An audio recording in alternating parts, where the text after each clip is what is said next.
guys, how you doing? September 12th here. I'm out at school. As you can see, this is my dorm room. One discussion I do want to talk about, I've been talking about it for a while, is South Bend versus Valair clutch options.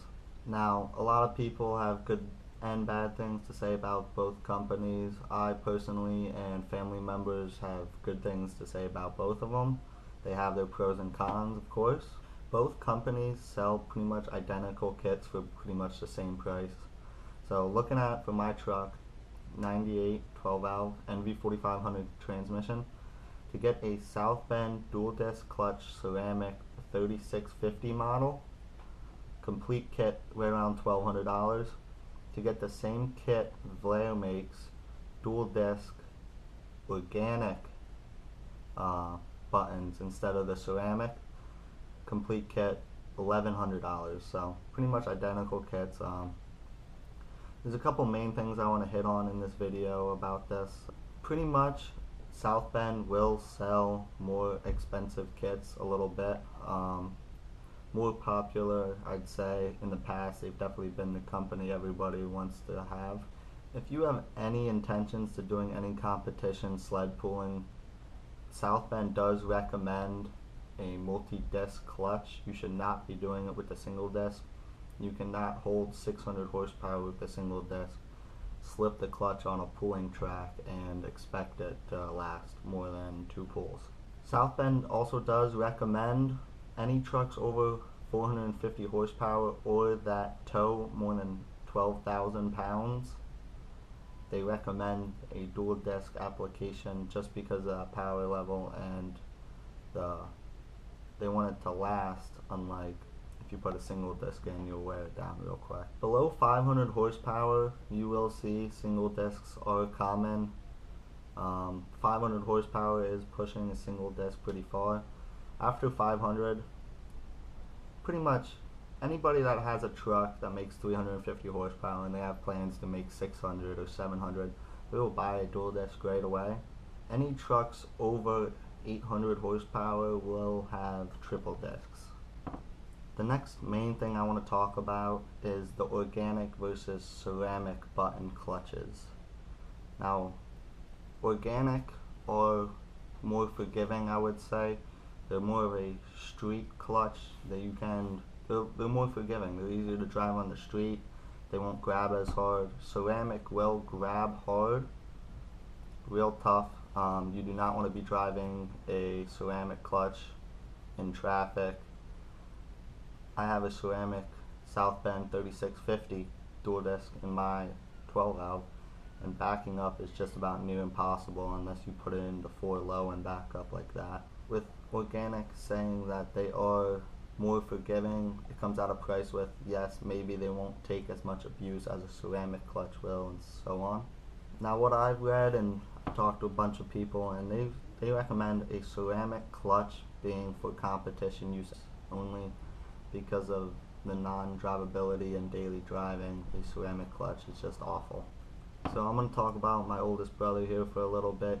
Back in the day, around 2009, he did have a 1996 12 valve NV4500. Lots of fuel, really work truck, probably around a 500 horsepower truck, and he did have a South Bend dual disc ceramic clutch. Now, going off of me too,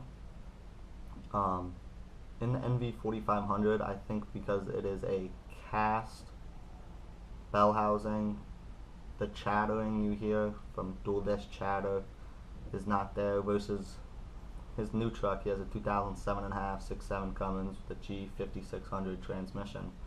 Now that truck has a Valair dual disc organic clutch, and that chatters, you could say, more because of the aluminum bell housing. So there is really no main thing that Valair is better than South Bend, or South Bend is better than Valair. This company has this problems, this company has this problems. The thing is, with mass producing clutches, there will always be failures, there will always be cases, and this goes with anything in the world. There's always malfunctions. These companies do stand behind their warranty, so I know putting a clutch in, having some trouble 100 miles down the road is bad, and having to pull it back out is even worse.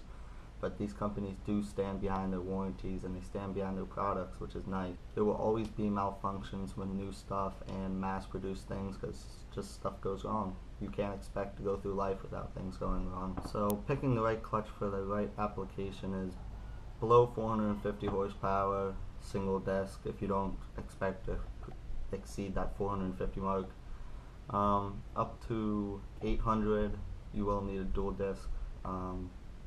Like I said before, an 800 horsepower truck with a dual disc, the clutch will not last as long as a 500 horsepower truck with a dual disc. It's just more abuse, more power, more friction, heat, everything such as that. After 800, you will not see a dual disc truck.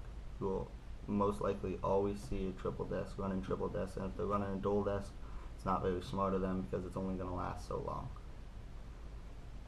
Going back to the organic versus ceramic, organic is more forgiving, drivable, you can slip it a little bit more. Ceramic clutches will not slip. You can try to slip my second gen and it will not slip, the truck will hop. So it all depends on what you're looking to do, what you're trying to get out of the truck, what you're doing with it right now. Do you drive it, daily drive it? Do you tow with it? Do you pull on the weekends? Is it a competition truck? It all depends. There's so many factors to go into picking the right clutch and picking the right company. Valair is less expensive. South Bend does have a great customer review database. I personally have nothing bad to say about them. My brother personally doesn't have anything bad to say about them. Just they're different clutches, different companies, very similar products, very similar kits, and therefore the price is very similar. So people that pick South Bend over Valair, or Valair over South Bend, most likely will talk to somebody and they'll have something a little bit bad to say about them. Not bad necessarily, just a dislike. Pros versus cons, and oh, my buddy had this and he loved his Valair, so I'm gonna buy a Valair or something like that. Both companies are great companies, stand behind the warranty. Just overall great companies. I know this video was a little boring and it's just something I wanted to get done and upload for you guys. I know I'm stuck out here in college, which kind of stinks, but I will be going home on the weekends to film some stuff going on at home. The second gen has the trans problems and I will be going to a shop soon. So that's going to bring this video to an end. Please like and subscribe if you haven't already, and sharing would be awesome. I'm really trying to grow the channel here. There will be a giveaway at 1,000 subscribers. I think I'm at a little over 600 right now. So stay tuned and look forward to the next video. See you, YouTube.